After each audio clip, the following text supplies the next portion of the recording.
선량한 우리를 악랄하게 속인 이수근은 붉은 일일 때 앞잡이였습니다.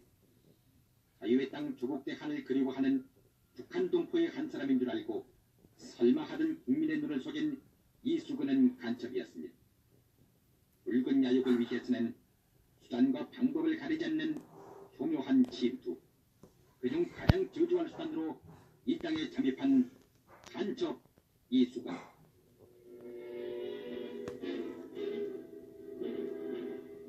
전 국민의 환영을 받던 때도 그놈은 간첩이었습니다. 결혼 행진곡의 축복 속에서도 그놈은 간첩이었습니다. 그러나 세 머리를 가발로 덮고 그 밑에 수염을 달고 여권을 변조해서 북으로 뱅소리 치려던 반역자는 잡히고 말았습니다.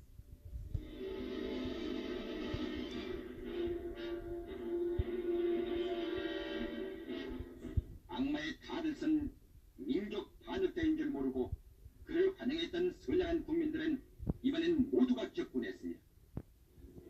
그놈이 그럴 수가 있어요, 글쎄? 그 멀쩡한 놈은 온 국민이 보는 앞에서 저 광화문 내어다 내놓고 국내 총살시켜 마다합니다. 조갑제 TV 시청자 여러분 안녕하십니까? 오늘 참 특이한 생애를 사신 분을 만났습니다. 저희 집에 마침 찾아오셔가지고 제가 인터뷰에 모시게 되었는데 배경옥 선생입니다. 배경옥 선생 하면 잘 모르시겠지만은 배경옥 선생과 함께 거론되는 사람이 이수근 씨입니다. 이수근 씨는 60년대에는 굉장히 유명한 사건의 주인공이었습니다. 즉 1967년 3월 22일 날 판문점을 통해서 탈출을 했습니다. 그때 북한군이 하늘을 향해서 총을 쏘고 해서 세계적 뉴스가 되었습니다. 왜냐하면 북한의 중앙통신사 부사장을 하신 거물 저널리스트가 탈출해서 한국으로 귀순한 사건입니다. 그래서 이수근 씨는 방공 강사로서 가장 유명한 사람이었습니다. 말하자면 황장엽 선생 한국에 오기 전에는 가장 중요한 인물이 남한으로 온 것이죠. 그러다가 갑자기 또 1969년 2월 27일에 또 큰 사건의 주인공이 됩니다. 이분이 외국으로 탈출을 했습니다. 그때 우리 저 앞에 계시는 배경옥 선생 처조카입니다. 이수근 씨의 처조카 하고 가서 외국으로 탈출해서 홍콩에서 그 다음에 월남으로 갔다가 월남공항에서 탄손루트 공항, 사이공이 탄손루트 공항에서 붙들려 가지고 한국에 왔는데 중앙정보부는 어떻게 발표를 했느냐? 이수근 씨는 탈출할 때 이미 위장 귀순한 것이다. 어떤 공작 임무를 받고 한국에 와서 가짜로 마치 귀순한 것처럼 행동하다가 드디어 북한으로 가기 위해서 탈출을 했다. 그런데 정보부가 잡아왔다. 이렇게 발표를 했습니다. 그리고 재판에 넘겨져서 1심에서 사형 선고를 받고 또 희한한 일이 하나 벌어졌습니다. 사형 선고를 받은 이수근 씨가 항소를 포기했다고 보도가 됐습니다. 사형 선고를 받은 사람이 항소 포기 좀 이상하지 않습니까? 그러다가 사형 집행이 되고 말았습니다. 사형 선고를 받은 사람이 항소 포기한 것도 이상하고 바로 사형 집행되고 저 앞에 있는 배경옥 선생은 그 뒤 정확하게 말하면 약 21년 동안 감옥에 살았습니다. 사형 선고 받았다가 무기징역으로 감형이 돼가지고 21년 동안 감옥 생활을 했습니다. 그래서 31살에 복역을 했다가 21년 살고 50살을 넘어서 출소를 했습니다. 그런데 왜 제가 이 이야기를 하느냐면은 제가 월간조선에 있을 때 1989년 3월호에 이수근은 간첩이 아니었다 하는 글을 쓴 적이 있기 때문입니다. 그것을 전제로 하고 오늘 모신 이유는 재심입니다. 재심. 무슨 재심으로 해가지고 2008년 12월 19일에 재심이 받아들여진 선고 공판에서 이수근의 이 혐의는 무죄다. 이수근은 그러니까 위장 비순이 아니었다. 진짜로 비순한 것인데 당시에 정보부장이 김형욱인데 김형욱이가 이 사건을 조작해가지고 말하자면은 억울한 사람을 사형 집행했다 하는 것을 받아들여서 우리 배경옥 선생한테는 그 부분이 무죄가 선고됐는데 문제는 이수근 씨는 이미 사형 집행돼서 이 세상에 존재하지 않는 게 됐습니다. 그러나 죽은 사람한테는 재판을 할 수가 없으니까 이건 또 다른 재심이 필요했습니다.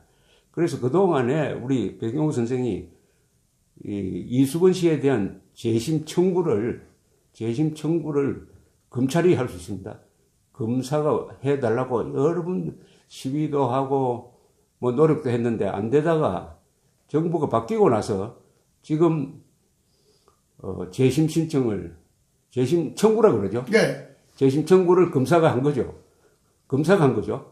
재심 청구. 예. 그걸 좀 설명해 주십시오. 네, 현행 우리나라 형사소송법에 검사만이 할 수 있는 것이 딱 법적으로 규정이 되어 있습니다. 예. 그리고 사형을 받은 사람은 서로 항소를 안 했다 하더라도 법적으로 재판을 끝까지 가야 되는 것이 원칙 우리나라 법인데도 그 법을 무시하고 사형 선고를 받은 날로부터 2달도 안 돼서 사형을 집행했습니다. 그렇죠. 뭐 우리나라에 아마 사상 없습니다. 역사상 처음일 겁니다. 우리나라 사상 처음으로 그런 거 일이 생긴 겁니다. 자, 여기서 이제 이야기를 좀 돌리면은 이수근 많은 사람들이 머리에 지금 여세 드신 분들은 이수근 하면은 바로 뒤에 위장 간첩이란 말이 바로 따라옵니다. 그런데 왜 이수근 씨가 간첩이 아니냐? 간첩일 수가 없다 하는 글을 제가 처음 썼습니다. 이렇게 제가 처음 쓰게 된 동기는 최근에 돌아가신 그 이대용 공사, 아주 유명한 분이죠. 월남이 망했을 때 정보부 파견 공사로서 420에 계시다가 억류가 돼가지고 5년 동안 고생하다가 그러나 끈질긴 이 월남 측의 회유 공작에 넘어가지 않고 끝까지 버텼다가 5년 만에 한국으로 돌아온 그야말로 방공투사시고 육사단의 장교로서 아주 용맹한 전투를 하신 이대용 공사께서 한 달 전쯤 돌아가셨죠? 네, 돌아가셨습니다. 예. 그 우선 이대용 공사 말씀을 좀 해 주시죠. 어떤 인연인지. 이대용 공사님께서는 당시에 주월 대사관의 명칭은 공사이시지만은 실제상으로는 중앙정보부의 월남 총책임자로 현역 장군으로서 나가시던 분입니다. 그렇죠. 예. 그분을 언제 만났는지 기억납니까? 제일 처음에 만난. 제일 처음 만난 것이 저희가 자동으로 월남 사이공 탄산도 공항에 비행기 타고 간 것이 아니라 홍콩에서 1969년 12월 1월 1969년 1월 27일 날 2월 27일이 아닌 거예요? 1월이요. 1월입니다. 예, 1969년 1월 27일 날 홍콩에 도착해서 예, 말하자면 탈출한 겁니다. 예. 홍콩에 도착해서 거기서 이제 이틀 동안 자고 저희가 이제 원래는 스위스를 목적으로 갔는데 바로 스위스로 연결되는 게 없어서 태국을 경유해서 이제 가려고 했다가 공항에서 월남에 중앙정보부 공사에 있는 사람들이 와서 공항에서 체포돼서 홍콩 경찰서 영창에서 이틀간 자고 강제로 추방되는 형식으로 강제로 우리를 탄산호트를 공항으로 해서 태국으로 가는 비행기를 태우게 된 것이죠. 그리고서 이제 이대용 공사님께서 탄산호트 공항에 나와가지고 비행기에 직접 올라오셔서 저희 두 사람을 월남 대사관으로 체포해 가는 것입니다. 예, 요거 좀 설명이 필요합니다. 예. 그러니까 왜 그러면은 이수근 씨가 탈출을 결심하게 됐느냐 하면은 여기서 이수근 씨는 자유를 찾아온 사람인데 여러 가지로 정보부의 감시를 받고 하는 것이 아주 여기서도 못 견디게 됐습니다. 가장 중요한 것은 당시 중앙정보부의 방준모라는 감찰실장이 있었는데 그 감찰실장이 저희 이모부님을 불러서 위장규순한 거 아니냐 하면서 폭행을 하며, 폭행도 문제가 아니라 권총까지 옆에다 쏘면서 그렇게 협박을 하고 괴롭혔기 때문에 할 수 없이 자유를 찾아오신 양반이 이제 스위스로 가시려고 마음을 잡섰던 것입니다. 예. 그래서 탈출을 했는데 목표지는 스위스였습니다. 예. 그러나 이제 일단 그러니까 여권을 위조를 했습니다. 예. 우리 배 선생은 여권 위조하는 걸 도와주는 분입니다. 예. 그래서 탈출을 해서 홍콩에 도착해서 홍콩에서는 이틀 밤을 자고 그다음에 비행장으로 나갔더니 거기서 미리 연락을 받은 우리 직원, 영사관 직원이 기다리고 있다가 격투가 벌어졌는데, 그래서 다시 홍콩 경찰로 연행돼서 이틀 밤을 자고 그 다음에 탈출을 할 때 그때 우리 정보기관끼리의 약속에 의해서 이 비행기를 강제로 태우고 탄손 루트 공항에 기착하는 걸로. 그렇죠. 왜냐하면 코스를 그렇게 잡았어요. 홍콩에서는 체포해 줄 수가 없으니까 홍콩 경찰이. 그러면 이제 우리가 월남하고 그때 월남 파병도 하고 있었으니까 그때 바로 월남 우리 대사관에 근무하고 있던 이대용 공사한테 연락이 가서 빨리 탄손루트 공항으로 가서 체포해가지고 본국으로 송환하라 해서 바로 이대용 공사가 공항으로 가서 비행기 안으로 직접 들어갔죠. 비행기 안에까지 올라오셔가지고 저희를 두 사람을 끌어내렸습니다. 연행해서 대사관에 월남 한국 대사관에 있다가 밤중에 한밤중에 이제 한 12시 넘어서 한국군 전용 비행기를 타고선 이대영 공사님하고 헌병 장교하고 저희 두 사람하고 네 사람이 김포공항으로 그 다음날 새벽에 도착한 거죠. 2월 1일 날 새벽에 도착한 거죠. 압송됐습니다. 자, 그런데 여기 이대용 공사가 등장하는 것은 이대용 공사가 이수근 우리 백용호 선생 두 분을 그 대사관이죠. 대사관으로 데려가가지고 그 응유하고 있는 과정에서 이대용 공사가 이수근 씨하고 대화를 나눴습니다. 대화를 아주 오랫동안 했어요. 아주 대화를 나누는데 아주 솔직한 대화를 했어요. 그때 이대용 공사가 이분이 아주 메모를 철저하게 하는 분입니다. 그 대화 내용을 적어놨습니다. 이 노트북에다가 일기장입니다. 일기장에 적어놨습니다. 제가 그러면 저하고 이제 인연인데 그 이대용 공사를 제가 1986년 월간조선 기자를 할 때 다른 일로 인터뷰를 하니까 이대용 공사가 저한테 물었어요.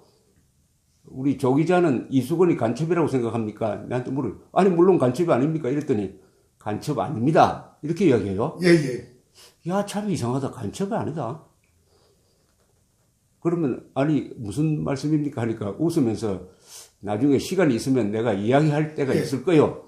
했습니다. 그래서 노트를 끊으셨죠. 그래서 그때는 이야기를 안 하고 또 그때는 여러 가지 상황이 그걸 보도할 수가 없었어요. 그러다가 이제 1987년, 88년 그쯤에서 한국이 민주화가 되고 언론 자유가 오고 하니까 제가 그 생각을 했어요. 그렇죠. 그래서 89년에 다시 이대용 공사를 제가 찾아갔습니다. 저는 말씀하시는 거 그거 한번 털어놓아 보시죠 하니까 그때 비로소 일기장을 가지고 와가지고 쭉 이야기해요. 그때 이수근 씨하고 나눈 대화를 보니까 이수근 씨는 위장 귀순이 아니고 진짜 귀순했는데 정보부에서 너무 가혹하게 다루니까 자존심도 상하고 그렇다고 북한이 좋은 것도 아닌데 이 자유를 찾아서 제3국으로 가야 되겠다.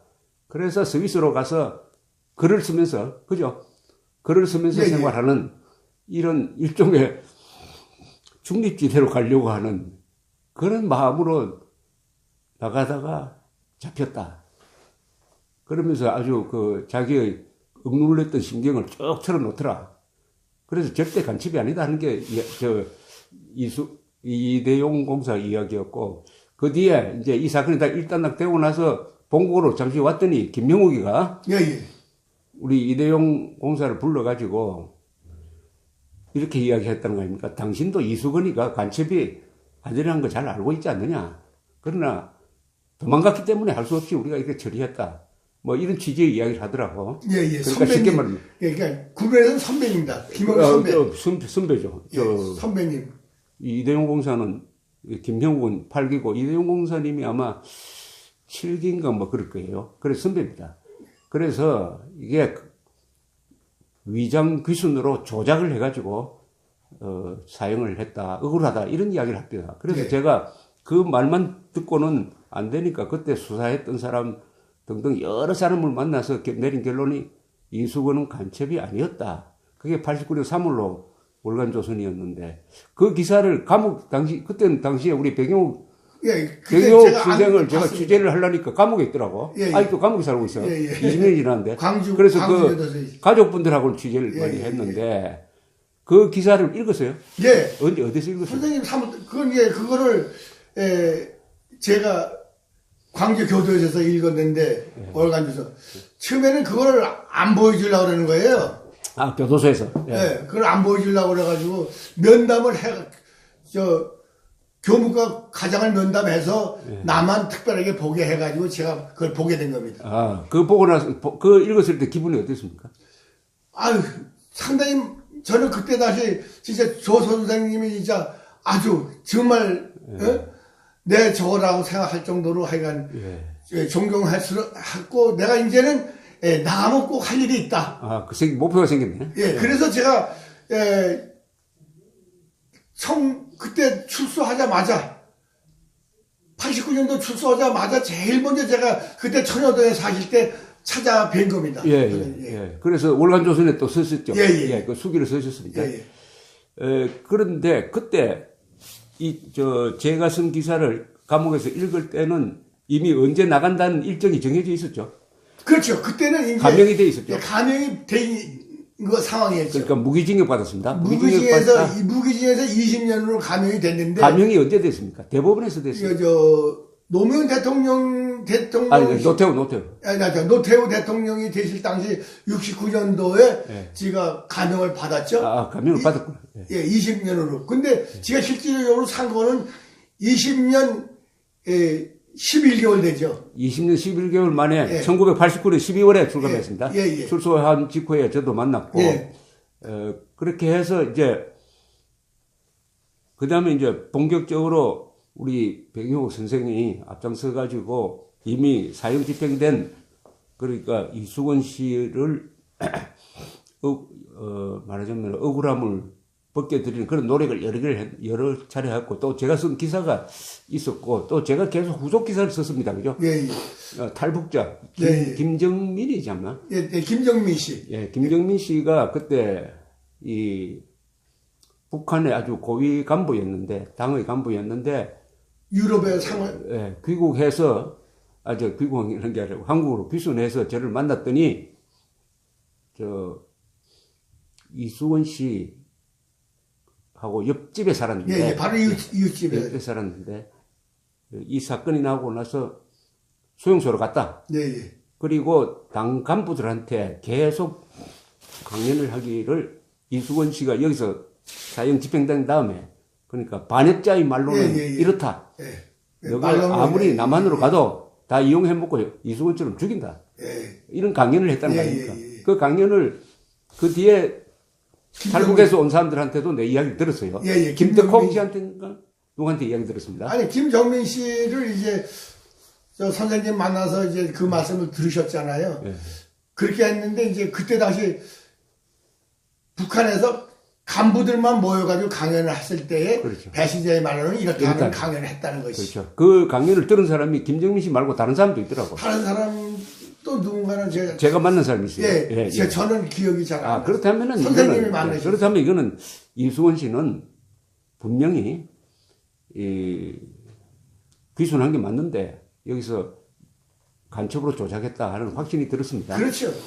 그리고 그 사건 수사 기록 보면은 이게 조작이라는 게 거의 그대로 다 드러나는데 그런데 조작이라고 주장만 해서는 안 되고 이게 결국 재심을 거쳐서 이게 무죄 선고가 나와야 되는데 그 노력을 하시면서 여러 방송국에 찾아가고 또 제가 쓴 기사를 가지고 다큐멘터리도 만들고 뭐 예, 그랬습니다. 예, 상당히, 예. 상당히 알려졌는데, 이제 법적 절차를 밟기 시작한 게 2005년 7월 13일에 재심 청구를 했다면서요. 예.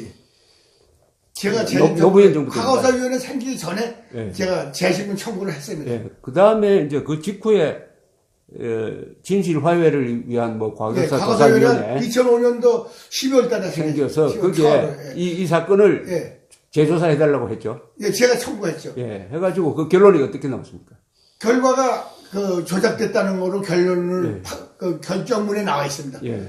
과거사위원회 결정문에 조작됐다는 것이 나와 있습니다. 예. 그래서 국가와 재심을 재심을 청구해야 된다고 그래요. 재심을 아마 공고했지.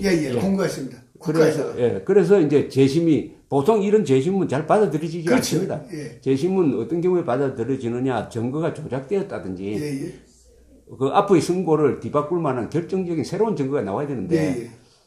그러나 이게 과거사위원회의 결정문이 그런 역할을 해서 드디어 이제 재심이 개시됐습니다. 그죠? 예. 근데 그 과거사위원회에서 조사한 거 보면 그 양이 어마어마합니다. 아, 길죠. 예. 그 양이 아주 뭐 몇천 페이지가 되고 또 증인들도 그때 당시 중앙정보부 직원들 하면서부터 그 인근에 있는 사람을 전부 다 조사했더라고요. 예. 조사는 철저하게 했습니다. 예. 저도 진술에 응했습니다만. 예.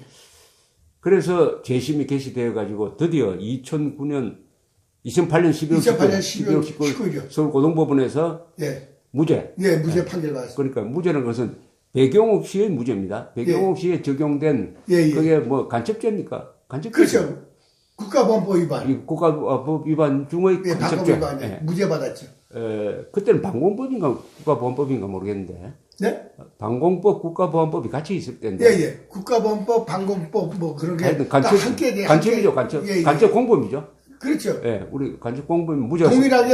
동일한 죄명이 있기 때문에 제가 사형을 받았죠. 그렇죠. 같이 이모부랑 같이 그렇죠. 같이 사형을 받았죠. 1심에서 69년도 5월 1일 10일자로요. 그게 1심이죠. 예, 1심이죠. 69년 5월 10일 1심에서 두 분 다 사형 선고를 받았고 나중에 올라가서 2심에서 무기로. 제가 이제 무기가 이제 항소해서 무기를 이제 2심에서 받은. 그러니까 항소는 참 주범은 이미 사형 집행돼 버리고. 종범인 우리 백용우 씨는 재판을 받는 아주 참 희한한 재판이 돼 버렸습니다. 그래가지고 이제 형을 살기 시작하셔가지고 21년 걸렸는데, 그래서 재심이 이제 이루어져가지고 이제 무죄 선고된 게 2008년 12월 19일이고 검사가 항고를 안 했다고 그랬죠. 상고. 상고 안 했습니다. 상고 안 함으로써 그것이 확정됐습니다. 끝났습니다. 확정됐는데 이것은 배경옥 씨, 살아있는 배경옥 씨에 대해서만 그래 된 건데 이미 돌아가셔버린 이수근 씨에 대한 재심 절차를 밟아야 되는데. 당연히 검사가 해야 되는데 안 했어요. 그 노력을 그동안 어떻게 했습니까? 제가 그거를 하기 위해서 개인 시위도 하고 방송국, 신문사 다 찾아다니고 그리고 이제 요번에 이제 그 문무일 검찰총장이 됐을 때에 제가 탄원서를 냈고요. 옛날부터도 제가 지금 민원을 낸 거는 몇 년 동안 어마어마합니다. 그 검사가 안 하기 때문에 여부하면 검사를 직무유기로 고소까지 했겠습니다. 그러니까 이 경우가 이제 참 드문 경우입니다. 왜냐하면은 이수근 씨는 돌아가셨으니까 재판 대상이 안 되고 그 종범인 배경옥 씨가 무죄를 선고받았으면 당연히 이수근 씨도 무죄인데 그러나 이건 법적 절차가 필요합니다. 그래서 이수근 씨에 대한 이미 사망한 사람에 대한 재심 청구는 검사만 할 수 있어요. 그렇죠? 형법상 나와 있습니다. 검사만 하면 당연히 검사가 했었어야 되는데. 했어야 되는데 그걸 안 했어요. 이 부분은 이명박, 박근혜 정부 시절의 그 검찰이 잘못한 겁니다. 그렇죠. 당연히 했어야지. 이미 종범 무죄 받았고, 주범 그 선고문에 보면은 이수근은 간첩이 아니라고 했는데. 기록으로는 간첩으로 남아있는 거예요. 기록상 이모부 이수근 씨가 간첩이 아니기 때문에 배경에도 간첩이 아니다. 죄가 없다. 그렇다면은 비록 죽었다 하더라도 이 사건은 워낙 큰 사건이니까 역사적 기록을 남기기 위해서라도 검사가 당연히 재심 청구를 했었어야 합니다. 그렇습니다. 당연히 해야 됩니다. 했는데 안 하고 있다가 결국 새 정부 들어서고 나서 예. 이제 하게 된 거죠. 예, 이제 겨우 이제 재심을 청구했습니다. 아, 검사가 신청을 했습니다. 서울지방 검사가 재심을 법원- 신청 재심을 예, 했습니다. 검사가.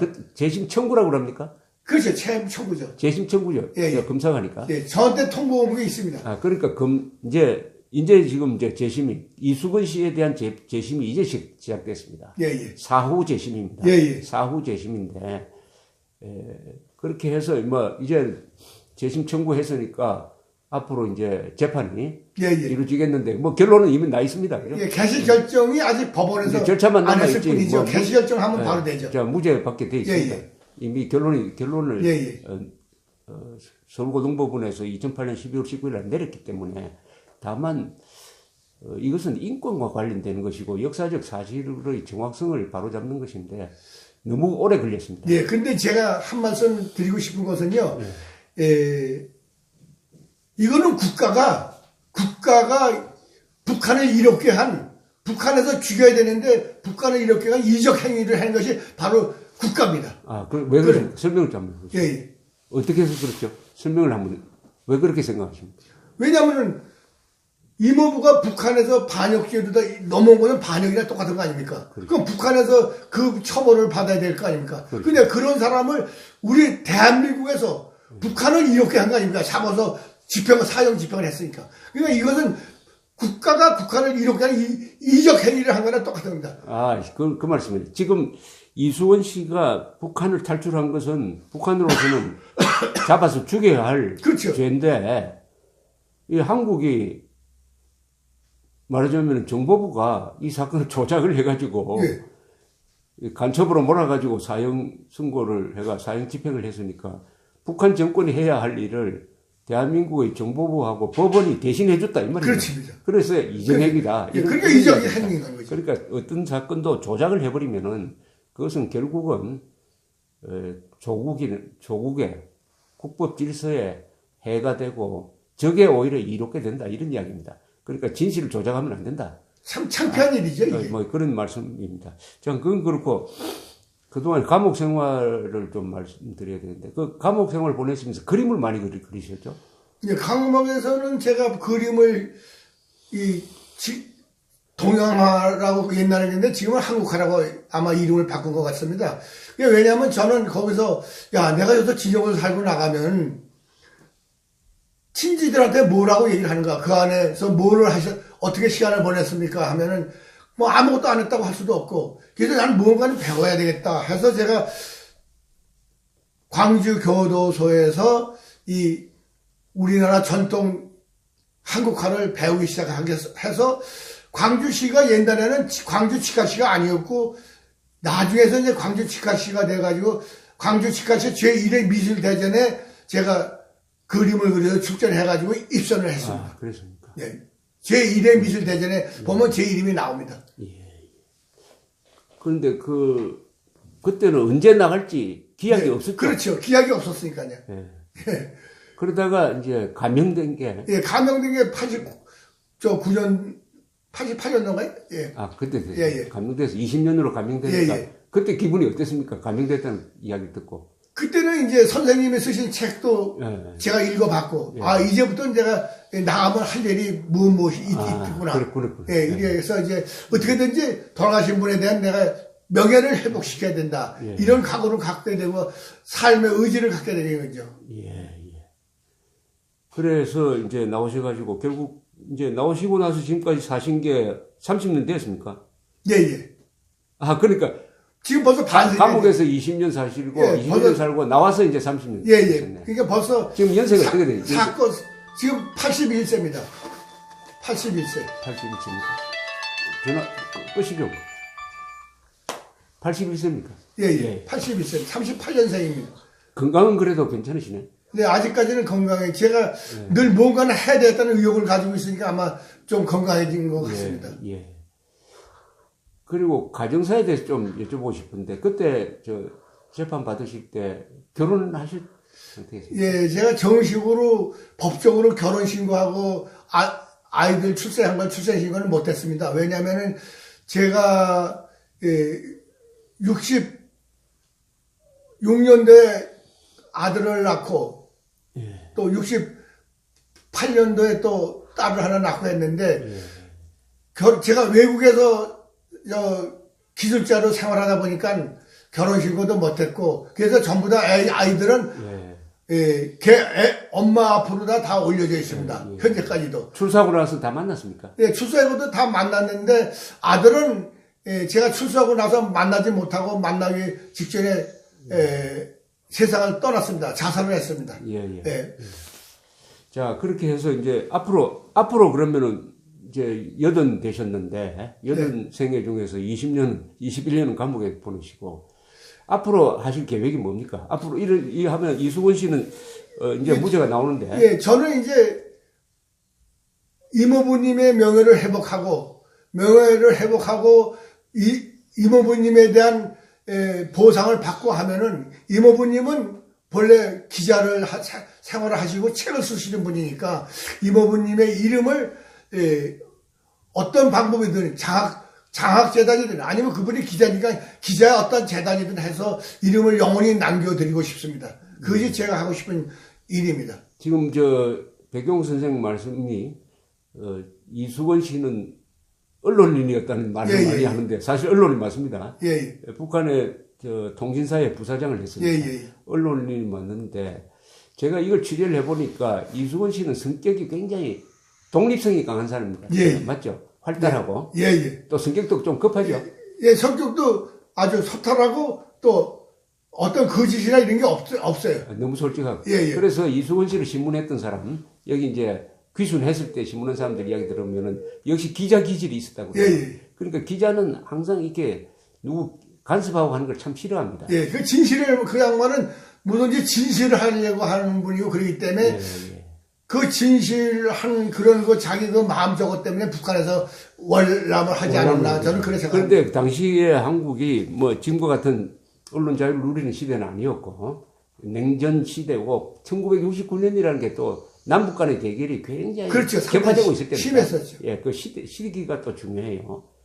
그러니까 한국에 와서도 언론 자유를 누리지 못하고 간섭받고 또 위협받고 하니까 책도 썼어요. 책도 썼는데 책을 갖다가 판매 금지가 됐어요. 책을 5만 부나 발아야 했는데 장막을 해치고라는 책을 쓰셨는데 5만 부를 발아야 했는데 그걸 다 폐쇄시키죠. 맞습니다. 그건 잘못된 거죠. 이런 걸 이제 못 견디는 사람이. 그건 잘못된 겁니다. 그 자유분방을 못 견디니까 제3국으로 가야 되겠다. 절대 북한으로 가려는 게 아니고.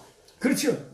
자유로운 제3국으로 가가지고 제3자적 입장에서 남북한을 뭐 이야기하겠다는 이런 꿈을 가지고 갔다가 결국 잡혀와가지고 간첩으로 몰려가지고 돌아가셨는데 어떻게 보면 이게 남북한 냉전 시대 때의 한 비극입니다. 참 역사적인 비극인데 이수건이라는 사람을 통해서 그 영화도 하나 나올 만한데 영화 나온 거 없습니까? 이수건 비슷한 거는 나왔지만은 실제적으로 한 건 안 나왔죠. 안 나왔죠. 영화 이게 영화감입니다. 이제 참 영화를 제작해도 충분한 거죠. 옛날에 최인훈이라는 사람이 쓴 광장이라는 소설이 있었는데 좀 비슷한 이 북한도 아니고 남한도 아니고 그래서 제3국을 선택하는 그 포로죠. 그 6.25 때 그 6.25 때의 포로가 그 과정을 다룬 광장이라는 소설이 있었는데 제가 그걸 읽어보고 거기 나온 주인공과 이수건 씨가 참 비슷하다는 생각이 들었습니다. 그나마 대한민국에서는 그래도 민주화가 되고 법치가 살아 있어가지고 이렇게 억울하게 간첩으로 몰려서 죽은 사람의 앞으로는 없어야죠. 영예를 그러나 앞으로는 없어야 됩니다. 시간은 오래 걸리지만은 결국은 진실은 억울함을 밝혀내는 기관이 있는 거예요. 저 같은 언론사도 있고, 또 검사도 있고, 판사도 있고, 해가지고 이제 이수건 씨의 무죄가 이번 재심에서 확정되면은 이 사건이 1969년이니까